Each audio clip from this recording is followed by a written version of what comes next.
Assalamualaikum warahmatullahi wabarakatuh. Jumpa lom dengan lon tuan Bang Ipol, saudagar Albi. Di sini lon pegah bak tron-tron Bandung penggemar dunia maya. Bek salah paham bahwa dalam intinya kamu rakan Acehnya konlah ingin merebut adik Maria yang di Melabuh 2. Tapi intinya adalah kamu melestarikan seni budaya, yaitu seni budaya lama yang di Nanggero Acehnya. Maka marilah sama-sama dan lestarikan. Jadi nan mantong sekedar info dari lon tuan. Assalamualaikum warahmatullahi wabarakatuh.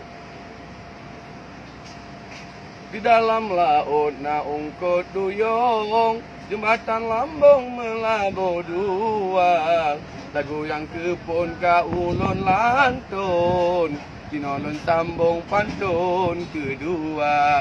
Urung tot lemang iyo bak sukon, lemang pason lambuluh muda. Bang Pinang gata kon untuk kelon, kemelinte pun ane yang tua. Desakrung alem turnamen poli, ajang bergengsi barat selatan. Di ulon tuan yang komentari, saya Junaidi yang pimpin laga.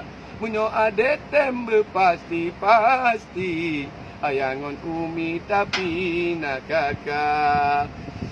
Tinggal kepilih di alubili, tinggal di lami tau aluraya. Cepat motokrok pulang ke wali, tak sudok pasi meta belanja. Yang agam lain bertekap bibi, alu bili tawo Maria.